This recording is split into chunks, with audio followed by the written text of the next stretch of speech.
오늘은 그 추수감사절입니다. 추수감사절. 제가 매해마다 이제 추수감사절을 맞이하고, 물방울에서 세 번째 맞이하는 추수감사절 같은데요.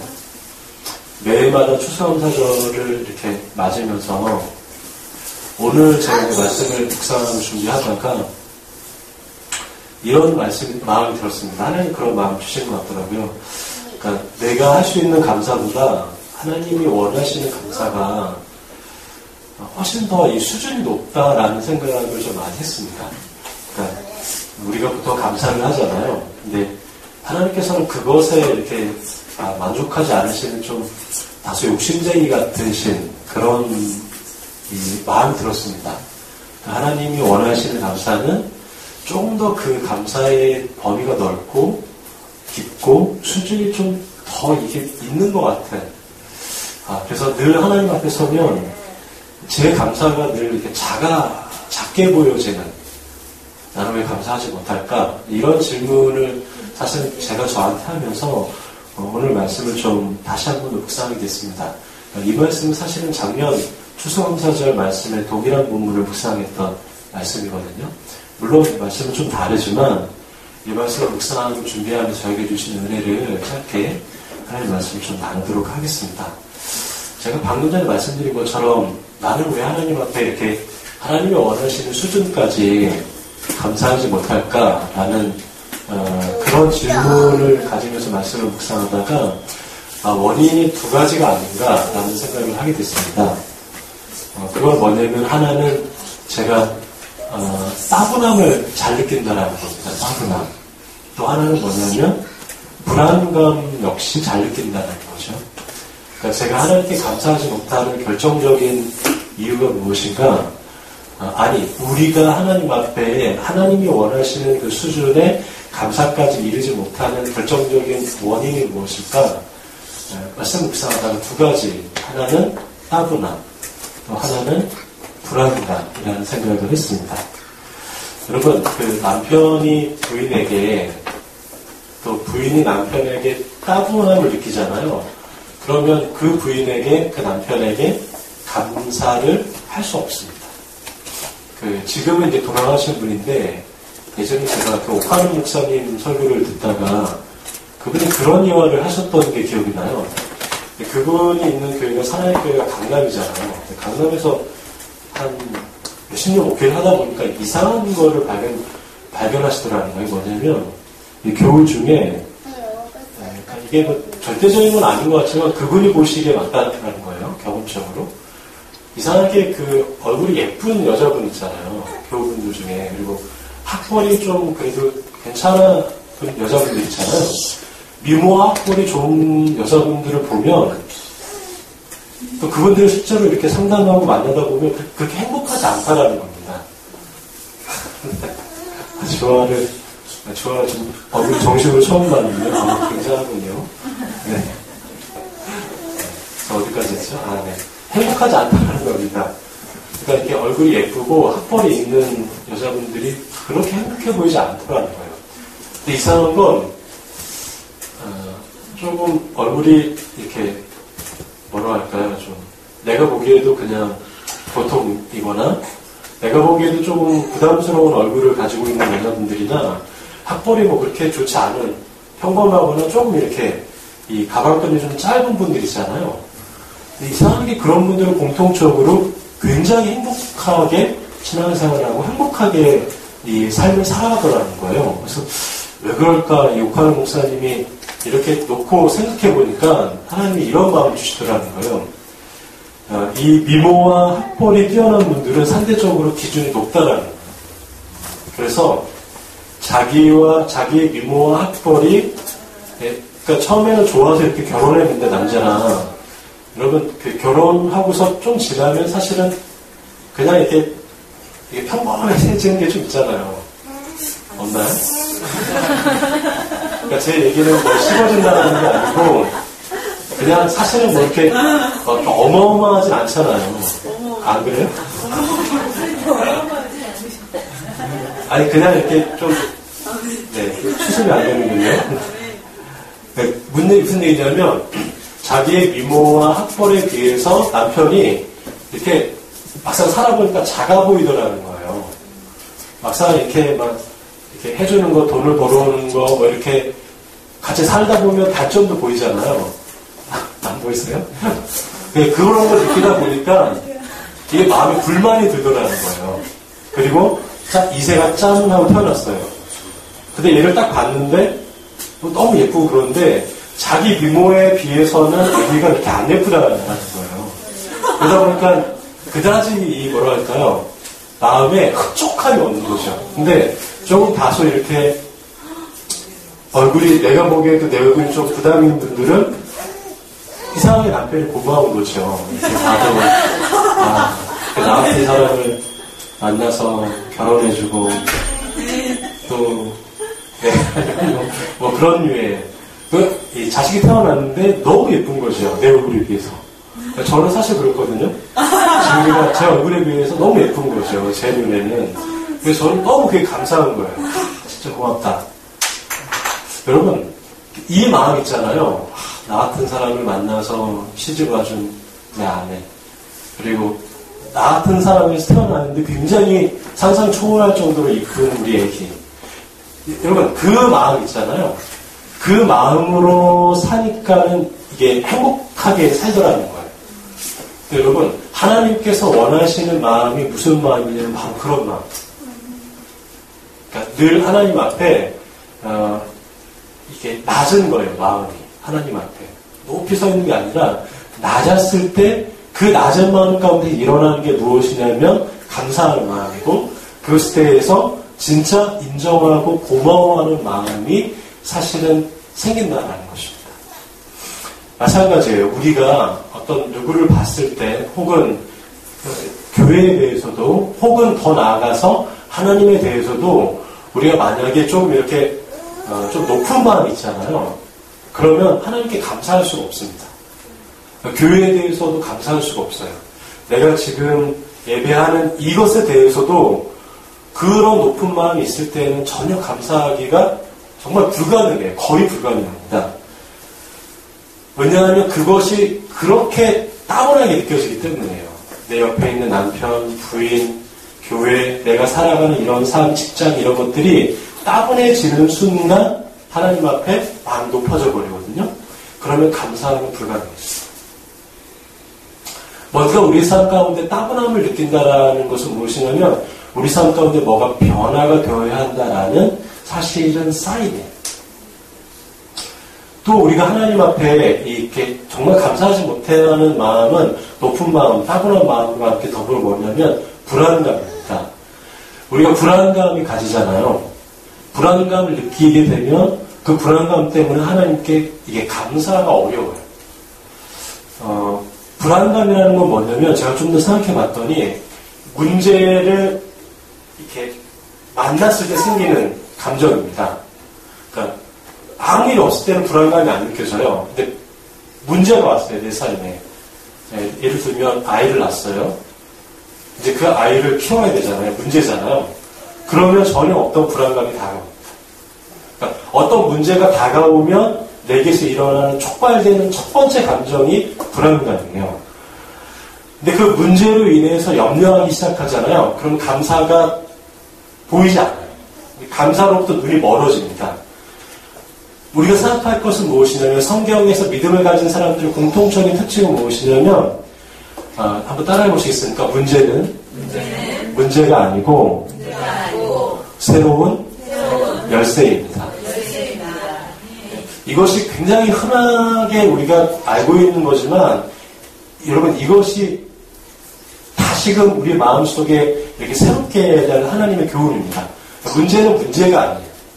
문제는 그 문제를 풀려고 있는 거고요. 그 문제를 풀잖아요. 그럼 그 문제를 푸는 능력이 우리에게 주어지는 하나님의 계단입니다. 일종의. 제가 주중에 그 영상을 하나 봤는데 그 박할린 씨에 대한 영상을 좀 보게 됐어요. 제가 박할린 씨를 참 좋아하거든요. 그분이 신앙은 없는 것 같아요. 딱 보니까 아직은. 근데 그분이 예전에 뭐 이렇게 TV에 나오고 힐링캠프 나오고 이런 것들을 제가 한번 주목해서 봤던 적이 있는데 이런 얘기를 하더라고요. 그러니까 자신은 그분이 이제 뮤지컬 음악 감독이잖아요. 그래서 그분이 주로 하는 일이 캐스팅을 하는 역할을 많이 하시더라고요. 본인도 뮤지컬을 선택하거나 어떤 거를 캐스팅할 때 이런 기준으로 뮤지컬을 선택한다는 거예요. 이게 뭐냐면 뭐 돈이라든지 뭐 유명한다든지 그런 거를 기준으로 뮤지컬을 자기가 할 거를 선택하는 게 아니고 이렇게 해야 한답니다. 어려움이 없는 뮤지컬은 본인이 선택하지 않는다. 그분이 좀 한국말이 약간 조금 둔해가지고 표현이 약간 그런데 이렇게 표현하더라고요.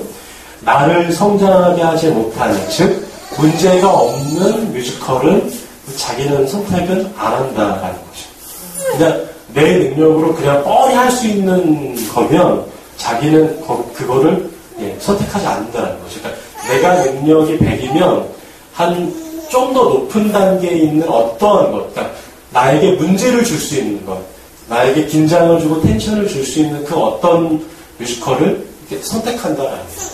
그래서 그것 때문에 밤도 새고, 그것 때문에 뭐 6주 동안 바짝 긴장해서 하나를 만들었을 때 내가 성장했구나라는 것을 나중에 경험하는 것이 그분이 뮤지컬을 선택하는 기준이라는 것이죠. 저는 그 얘기를 들으면서 어쩌면 신앙도 그와 같지 않나라는 생각을 합니다. 즉 문제는 문제가 아니라는 거예요. 우리 삶 가운데 다가오는 문제는 단순히 문제가 아니에요. 내게 염려만을 주는 문제가 아니라는 겁니다. 우리의 삶에는 문제가 없을 수가 없죠. 문제라는 것은 무엇이냐면 그 문제를 문제로만 이해하게 되면 그 문제에 발목이 잡히는데요. 그 문제를 넘어서 문제를 주신 하나님께 시선을 주목하잖아요. 그러면 그 문제가 나를 예를 들면 A 지점에서 B 지점으로 옮겨가게 하는 계단이 돼요. 좀 말이 어려우세요? 이해하실 수 있으시죠? 문제라고만 이해하면 발목이 잡히지만 문제를 주신 하나님 앞에서 그 문제를 풀려고 하잖아요. 그럼 내가 어제 A 지점이었는데 오늘 B 지점으로 자리 이동이 됩니다. 신앙이 자리 이동이 돼요. 어제 익숙했던 곳에서 오늘 새로운 데로 1cm라도 옮겨지게 돼요. 그렇게 하는 통로 역할이 문제입니다. 그래서 문제는 하나님 앞에 은혜입니다. 성경에도 그런 부분들이 부지기수로 많습니다. 사도행전 16장에 보면 바울과 실라가 복음 전도하다가 애매하게 돌맞고 목이 갇히거든요. 그때 당시에 감옥은 우리가 알다시피 그냥 감옥이 아니고 완전히 진흙탕의 처참한 환경입니다. 근데 그때 바울과 실라가 했던 것은 무엇이냐면 그 안에서 그 문제를 문제로만 본 것이 아니에요. 분명한 문제였는데 그 문제를 문제로만 보지 않고 그 안에서 찬양했다. 찬양했어요. 찬양했더니 어떤 일이 발생되냐면 두 가지인데 옥문이 열리고 자기의 첩보가 풀어지고 그리고 같이 옥에 갇혔던 여타 다른 사람들까지도 하나님 안에서 자유케 되는 일들이 발생합니다. 여러분 바울과 실라가 문제를 문제로만 받아들였잖아요. 절대 그런 일이 일어나지 않습니다. 그냥 거기에 갇혀버리는 거예요. 감옥에 갇혀버리는 거예요. 그 문제 속에 그냥 침몰되는 겁니다. 그러나 그 문제 가운데서 그 문제를 넘어서 하나님을 바라봤더니 그 안에서 그들이 할 수 있는 일, 거기서 그들이 뭘 할 수 있었겠어요? 다른 사람의 편지를 쓰기 어렵겠고 거기서 할 수 있었던 그 예배와 찬양을 했더니 그 안에서 감옥이 열려지는 일들이 일어났다라는 것입니다. 저는 바울과 실라가 언제 가장 행복했을까? 저는 그때 가장 행복했을 거라고 생각을 해요. 본인들이 문제 가운데서도 자신들이 할 수 있는 것들을 그 자리에서 하고 찬양했더니 감옥문이 열리고 하나님의 임재가 그들 가운데 임하고 여러분 그때 바울과 실라가 얼마나 가슴 벅차게 노래하고 감사했을까요? 진정한 감사는 바로 그 감사예요. 문제를 문제로는 보지 않는 그 시선에서부터 정말 감사는 싹이 트기 시작합니다. 문제를 풀고 믿음이 성숙해질 때 문제를 한 단계 한 단계마다 나에게 스스로 문제를 부여하고 문제를 통해서 하나님을 찾을 때 그때 우리의 믿음의 이 지점이 조금씩 자라나는 것이죠. 조금씩 옮겨가는 것이죠. 따분함과 불안감은 사실은 궁극적으로 보면 현재 아무런 발전이 없구나, 내가 아무런 보람이 없구나, 아무런 진보를 이루지 못하는구나 라고 생각할 때 다가오는 감정입니다. 히브리서 10장 29절에 보면 이렇게 말하고 있습니다. 우리는 비록 무서워가 침륜에 빠질 자가 아니요 오직 영혼을 구원함에 이르는 믿음을 가진 자입니다. 근본적으로 하나님 안에서 크리스천의 정체성은 무엇이냐면 이렇게 머물러 있는 사람이 아닙니다. 머물러 있는 것이 아니라 그냥 침륜에 빠진다라고 성경에서는 정의하고 있거든요. 하나님을 믿는 사람들의 근본적인 태도는 무엇이냐면 앞으로 나아가는 사람. 그러니까 어제보다 오늘, 오늘보다 내일. 그럼 앞으로 나아간다는 것은 무엇일까요? 세상적인 노력과는 좀 다릅니다. 세상적인 진보와 발전과는 조금 달라요.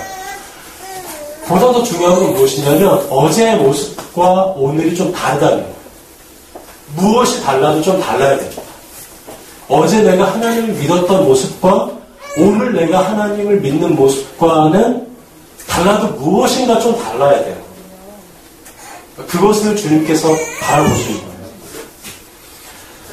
거예요. 그러한 진보는 언제 생길까? 감사할 때 일어난다. 문제를 문제로만 보는 시선이 있을 때는 감사하지 못한다는 것이죠. 우리가 연예인들을 보면 연예인들이 1000명의 자기 열혈 팬들이 있어도 만약에 한 명의 악플러가 SNS상에서 온갖 악플을 다 하고 그래도 만약에 그 스타가 그 한 명의 악플러에게만 집중하다 보면은 그 10명의 자기를 따라주는 그 팬들을 볼 수가 없는 겁니다. 그러니까 1000명의 수많은 팬들이 있음에도 불구하고 한 명의 악플러만 보면 어떻게 되냐면 그 한 명의 악플러 때문에 결국은 자살까지 이를 생각을 하는 거죠. 그럼 맞아요. 우리가 하나의 문제만 너무 집중해서 빠져 있잖아요. 안 돼. 이거 안 돼. 나는 안 돼. 이건 내게 문제야. 이건 내게 정말 어려운 문제야. 문제에만 빠져 있다 보면 1000개의 하나님이 내게 베풀어 주신 은혜의 그 수많은 하나님의 은혜의 그런 제목들을 볼 수가 없어요. 그래서 한 개의 문제에 빠져서 죽게 되는 거예요. 마치 자살하는 거죠. 여러분 그것이 영적인 원리입니다. 눈이 갇혀져 버리는 거예요. 문제에만 집중되면 그 문제에 빠져서 헤어져 나올 수가 없어요. 여러분 근데 문제는 뭐냐면 우리의 삶 가운데 문제는 끊이지 않는다. 그래서 성경에서 말하고 있는 감사는 문제를 감사하는 것이 성경이 말씀하시는 감사예요. 정말 크리스천은 어떤 사람일까요? 오늘 하나님이 나와 함께 계심으로 인해서 오늘을 감사하는 사람인 거예요. 그래서 수많은 믿음의 사람들의 가장 큰 특징은 무엇이냐면 오늘을 산다는 것입니다. 오늘. 지금을 산다는 거예요. 그러니까 믿음이 과거의 믿음이 아니고 또 앞날의 믿음이 아니에요. 믿음의 사람들의 특징은 오늘의 믿음입니다. 오늘 내가 주님 앞에서 할 수 있는 것을 하는 것입니다. 여러분 신앙의 깊이가 있는 사람들을 여러분들이 만나잖아요. 신실한 분들, 교회를 정말 하나님 잘 다니는 사람들을 만나면 공통적으로 그런 특징을 발견할 수가 있습니다. 오늘을 하나님 안에서 너무나 행복하고 감사하게 삽니다. 과거에 문제가 있었던 것은 과거의 어떠한 실수는 하나님 앞에서 회개하고 미래는 아직 다루어지지 않았기 때문에 하나님의 영역임을 인정하면서 오늘을 현재 감사하고 누리며 행복하게 사는 거예요. 그게 공통적인 믿음의 사람들의 특징입니다. 오늘을 불행하게 지내면서 미래를 바라보는 사람이 없어요. 그거는 믿음이 아닙니다. 정말 믿음은 오늘 문제가 있어도 오늘 행복한 겁니다. 정말 믿음은 오늘 문제가 있어도 그 문제를 하나님 앞에 끌어안는 거예요. 그래서 오늘 내가 할 수 있는 거를 문제 가운데서도 그냥 하는 거예요. 바로 그것이 정말 믿음 있는 사람들의 특징입니다. 오늘 본문의 하박국 선지자의 고백도 그와 동일합니다. 비록 무화과나무가 무성하지 못하고 포도나무에 열매가 없고 감람나무에 수출이 없으며 밭에 먹을 것이 없으며 우리의 양이 없으며 외양간에 소가 없을지라도 나는 여호와로 말미암아 즐거워하며 나의 구원의 하나님으로 말미암아 기뻐하리로다. 메시지 성경에서는 이렇게 표현하고 있습니다. 한번 들어보십시오. 체리나무에 꽃이 피지 않고 딸기가 있지 않아도 사과가 다 벌레 먹고 멜롱사가 흉작이어도 우리의 양이 없고 외양간에 소가 없어도 나 하나님께 즐거운 찬송 부르리라. 나의 구원자 하나님 앞에서 즐겁게 뛰어놀리라. 아멘. 하박국 선지자가 살아가는 데 필요한 모든 것이 다 떨어져 버린 거예요. 결핍한 겁니다. 자기가 먹고 살아야 할 밀농사가 흉장이 됐고요. 그가 시장에다 갖다 팔아야 할 사과와 딸기가 벌레 먹고 익지 않았습니다. 또 함께 농사일을 할 짐승 이상의 이 가치가 있는 송아지가 외양간에 없어요. 모든 것이 이 하박국 선지자에게 문제로 느껴질 수밖에 없는 상황이에요. 그러나 문제를 문제로만 보는 것이 아니었죠. 현재 하박국이 할 수 있는 한 가지를 하는 거예요. 그것이 무엇이냐면 바로 찬양이었던 거예요. 하박국이 그 자리 그곳에서 할 수 있었던 건 찬양이었다는 거죠. 모든 것이 다 사라져서 따분하고 나의 삶이 왜 이렇게 모든 것이 문제덩어리인지 따분해지고 모든 것이 그 문제로 인해서 불안해지는 순간에서도 하박국은 그가 할 수 있는 일, 하나님을 향한 노래를 그냥 한 거예요. 그냥. 그 자리에서 그냥 한 거예요. 그래서 우리에게 필요한 것은 무엇이냐면 지금 내가 할 수 있는 것이 무엇이냐를 하나님 앞에서 발견해요. 어마어마한 거 아닙니다. 어마어마한 거 사실 하지 못해요. 그냥 지금 내 상황에서 할 수 있는 것. 네, 여러분 정말 놀라운 비밀을 알려드릴까요? 그 내가 할 수 있는 거를 주님 안에서 그냥 하잖아요. 그러면 우리의 마음이 바뀌어요. 저는 그걸 너무나 많이 느껴요. 제가 이 교회에 나올 때마다 교회에 나와서 무언가를 혼자 할 때마다 때로는 따분함과 불안감이 저를 감싸고 있지만 따분함과 불안감, 문제를 그냥 문제로만 보는 것이 아니라 그걸 넘어서 제가 그냥 책을 보잖아요. 오늘 제가 봐야 할 책을 그냥 봐요. 오늘 제가 해야 할 기도를 그냥 합니다. 오늘 제가 봐야 할 성경을 봐요. 오늘 제가 해야 할 것 그냥 해요. 그럼 어떻게 되는지 아십니까? 그러면 감사하게 돼요. 이건 놀라운 비밀입니다. 내가 어떤 상황이 바뀌어서 감사한 게 아니에요. 문제는 여전히 있지만 어제 제가 책을 만약에 10페이지 읽었으면 오늘은 15페이지를 읽는 거예요. 어제 제가 기도를 5분 했으면 오늘은 10분을 하는 거예요. 그렇게 어제와는 다른 오늘 내가 해야 할 일을 그냥 하잖아요. 이 삶의 문제의 자리에서 그럼 하나님께서 우리에게 새로운 감사의 제목을 부여해 주십니다. 저는 이것을 여러분들이 꼭 경험해 봤으면 좋겠어요. 나에게 스스로 무엇을 부여하는 거예요? 문제를 부여하는 겁니다. 스스로 나에게 하나님 앞에서 긴장을 부여하는 거예요. 내 믿음이 어제 여기서 멈추면 하나님이 안타까워하시니까 오늘 내가 더 하나님 앞에 내가 나에게 여러분 책을 보는 게 문제예요. 사실은 어렵습니다. 내가 여기서 무언가를 하고 무언가를 계획하고 한다는 게 아무도 보지 않기 때문에 별다른 긴장을 안 줄 수가 있어요. 그러나 내가 스스로 나에게 문제를 부여하는 거예요. 여러분들은 여러분들의 삶의 자리에 스스로 여러분들에게 스스로 텐션을 줄 수 있는 거예요. 하나님 안에서 지금 내가 할 수 있는 하나님의 일이 무엇인지를 발견하는 거예요. 그리고 그것을 하는 거예요. 그것을 그냥 하는 거예요. 주님을 의지하면서 그것을 그냥 하잖아요. 하나님 우리에게 새로운 감사의 마음을 부여해 주십니다. 여러분, 이것이 감사하는 방법이에요. 이것이 주님 앞에 믿음으로 살아가는 방법입니다. 하나님께 감사하지 않으면 금세 우리는 우리의 삶에 두 가지 감정이 다가옵니다. 따분함과 불안. 하나님 앞에 믿음으로 주님의 얼굴을 바라보지 않으면 우리의 삶이 시간은 지나갔는데 여전히 따분하고 여전히 불안한 삶이 반복돼요. 그런 삶으로 한 달, 6개월, 1년, 3년, 5년, 10년을 살다 보면 언젠가 우리가 주님을 만날 때가 되면 주님 앞에 아무것도 어쩌면 주님께서 우리를 너 뭐하다 왔니라고 물어보실 수도 있어요.